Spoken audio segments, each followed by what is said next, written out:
Welcome to the back to school night video. My name is Mr. Samora. I'm going to teach English at Power Technical. I'm going to teach 6th, 7th, and 8th grade English. I thought this video would be a good idea to let you guys know what you can expect of me, what I expect of your students, and more importantly, how we can help each other accomplish the goal of your students' education. Right off the bat, I'd like to ask that you look in Infinite Campus. For those of you who've already done this, I appreciate it. Inside of Infinite Campus, you'll see a link to my syllabus. Go ahead and feel free to look over that syllabus. Special note, there is a mandatory page on the back that I'm asking parents and guardians to sign and have the student return. That will be for a grade. And that's going to be a great segue right in here to grades. First thing we're going to go over is grades. This is how I grade your student. 40% of their total grade is going to be over grammar. Another 40 is going to be on tests. The finals 10%. And employability is 10%. We'll break those down because we do things just a little bit different here at Power Technical. Grammar. What I mean by grammar is I mean spelling.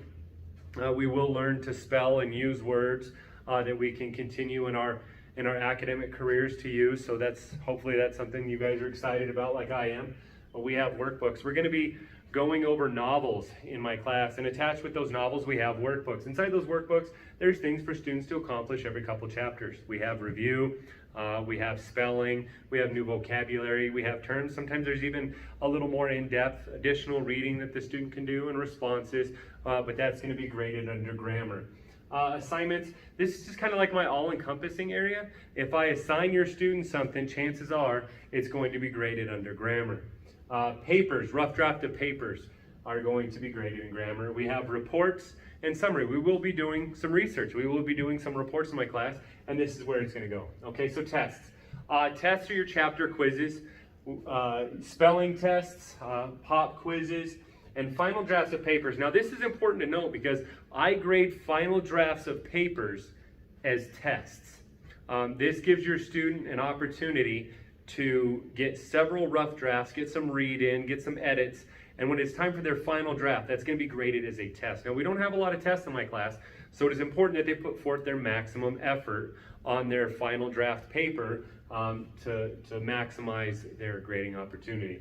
The final, that's pretty self-explanatory. We're going to do those a couple times a year, and it's your final exam. Now employability, this is where P-Tech really shines.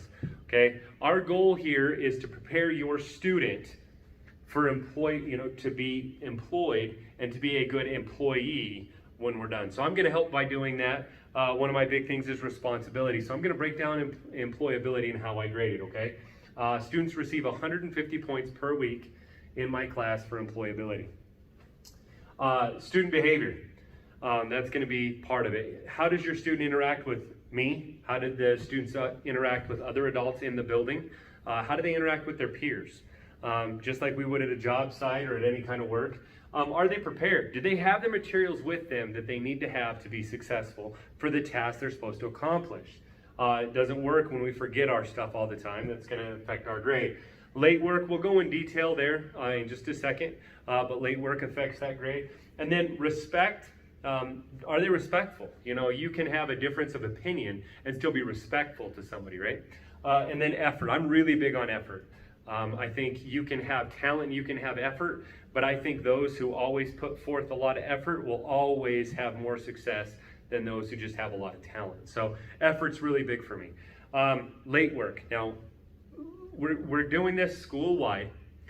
Late work for middle school, the policy is going to be as follows, and I'll break that down for you. The late work is the day it is due, it's not negotiable. That's when it is due. If it is 1 day late, in middle school, you will receive a 25% reduction in grade. If it is 2 days late, you'll get a 50% reduction in grade. And by day 3, it's no longer worth any points, okay? So what that means is if your student has me Monday, Wednesday, and Friday, if I assign something due on Monday and your student doesn't accomplish it by Monday, they have until that Wednesday when they're in my classroom again, whether it's remote or in class, to turn that assignment in. Now, if they turn that assignment in, that is not 2 days, it's 1 day, because it's when they have me. So 1 day, so Monday to Wednesday would be 25% reduction, and then by Friday, it would be a 50% reduction, and then by that following Monday, that assignment would no longer be worth points. And if you look at my syllabus, I do have a late work resolution page on there. And when the situation warrants, we'll go in there and we're going to have your students put something in there where they write down, what happened, what can we do to remediate it in the future to make sure this doesn't happen again, right? So, and then they'll have the parent or guardian sign it and they'll bring it back and I will regrade their work. Grades will be posted every Tuesday. Grades will be updated in Infinite Campus. Now, I thought this would be a good time to let you guys know how the day would work. When your student comes in, they're going to have bell work. Now, this is the same whether they're remote learning or they're in my classroom.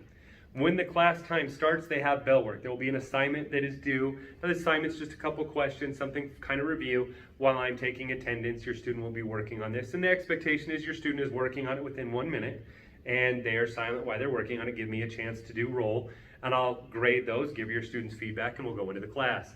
Now, when we're in the class, we'll be teaching, and then we'll do some review. I do a lot of movement pieces in my class. We do push-ups, we do sit-ups, overhead arm claps. We've danced as a class before. We have a lot of fun in here, but I think it's important to move around. It gets our brains a chance to get some blood flowing and re-engage. And then at the end of class, your student has to update their planner.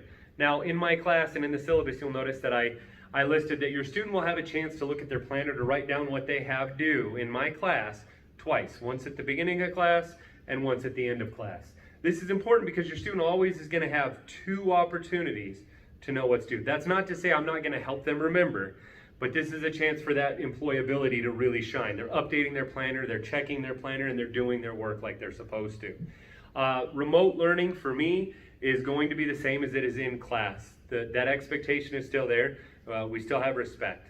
We're not shouting out answers. It's all, I outlined that in my syllabus as well.